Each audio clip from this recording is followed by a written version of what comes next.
அந்த காட்டில் மீனுக்குருவி வீட்டிலே மிஷின் வச்சு துணியெல்லாம் தைச்சிக்கிட்டு இருந்தாங்க. அவங்களோட கணவர் கட்டா காகன்ற ஒரு காகத்தை கிட்ட தோட்டத்தில் வேலை பார்த்துட்டு இருந்தாங்க.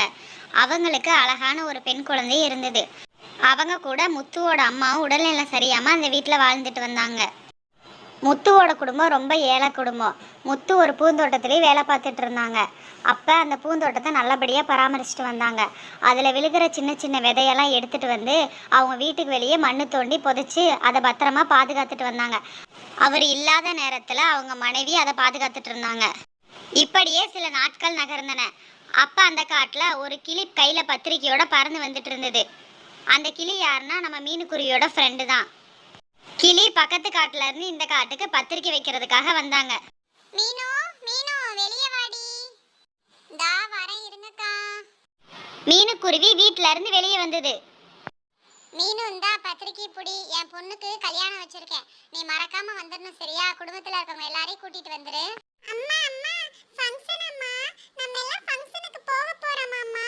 ஐ ஜாலி. ஆனா என்கிட்ட நல்ல Dress இல்லையே.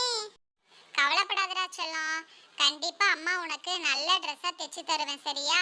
நீ அதை பத்தி ஒன்றும் கவலைப்படாத, நான் இருக்கேன், நான் பாத்துக்கிறேன். சரிங்கம்மா. அப்ப எனக்கு அழகா ஃப்ராக் தைச்சு கொடுங்க, நான் போட்டா அழகா இருப்பேன். மீனுக்குருவி வீட்டுக்குள்ள போய் தேடி பார்த்தது ஏதாவது துணி இருக்கான்னு. ஆனா ஒரே ஒரு பெட்டியில அழுக்கு துணி மட்டும்தான் இருந்தது. மீனுக்குருவி ரொம்ப சோகமாயிடுச்சு. அதுக்கு என்ன பண்றதுன்னு ஒண்ணுமே புரியல. அப்புறம் திடீர்னு மீனுக்குருவிக்கு ஒரு யோசனை வந்தது. வேக வேகமா வீட்டுக்குள்ள போய் அது ஒரு கத்திரிக்கோலை கையில எடுத்துட்டு அதோட தோட்டத்துக்கு போச்சு. தோட்டத்துல போய் கீழே இருக்கிற ரோஜா பூக்கள் எல்லாம் ஒரு கூடையில போட்டு பறிச்சு எடுத்துக்கிச்சு. அதுகிட்ட இருந்த துணியை எடுத்து நீட்டாக அதை வாஷ் பண்ணி காய வச்சு துணியை ஃப்ராக் மாதிரி தைக்க ஆரம்பிச்சிருச்சு.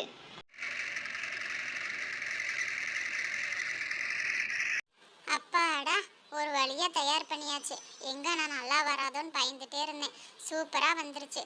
கடவுளே, நீ தான் என்னை காப்பாற்றின. எனக்கு ஏதோ ஒரு வழியை காமிச்சு கொடுத்துட கடவுளே. என் பொண்ணு இந்த ஃப்ராகை போட்டால் அழகாக இருப்பா. மீனுக்குருவி அந்த ட்ரெஸ்ஸை எடுத்து அவங்க பொண்ணுக்கு போட்டு விட்டுச்சு. டைம் ஆயிடுச்சு. அம்மா பொண்ணு இன்னுமா கிளம்பிக்கிட்டு இருக்கீங்க? அடடா, என் பொண்ணுக்கு அழகா இருக்கு இந்த ஃப்ராகு. தங்கம் தயார் பண்ணது நான் இல்லை, அப்புறம் எப்படி நல்லா இல்லாம போகும்? அவ்வளோதாங்க, எல்லாரும் நாங்களாம் ரெடி ஆயாச்சு. என்ன கிளம்புனா சரி. 3 பேருமே ஃபங்க்ஷனுக்கு கிளம்பிட்டாங்க.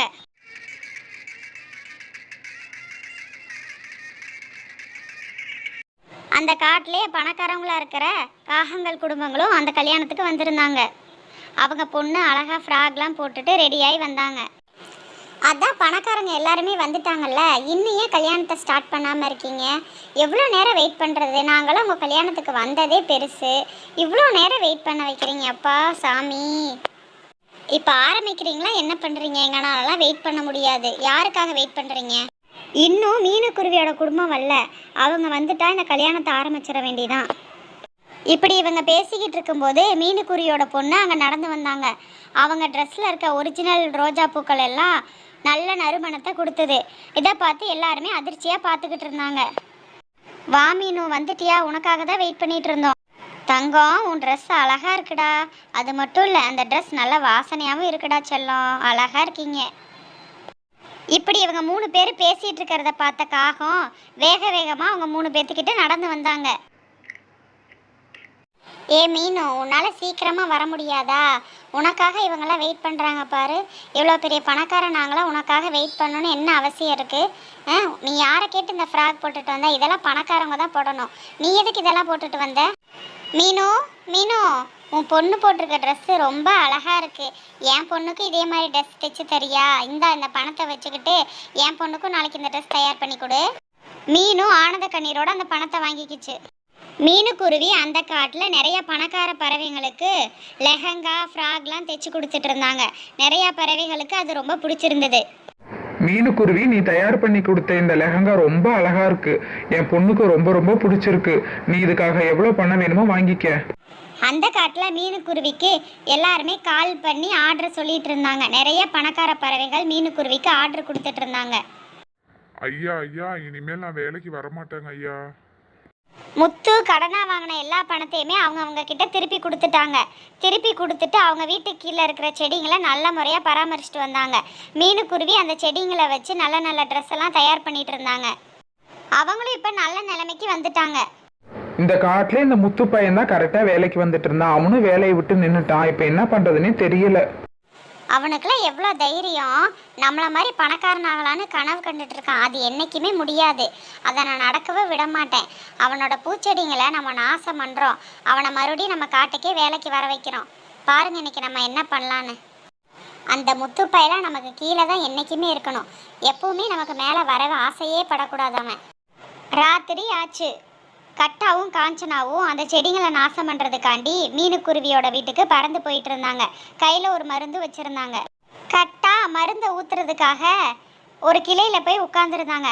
அந்த கிளையில் நிறைய தேனீக்கள் இருக்கிறத அவங்க பார்க்கல. அது மேலே போய் உட்காந்துட்டாங்க.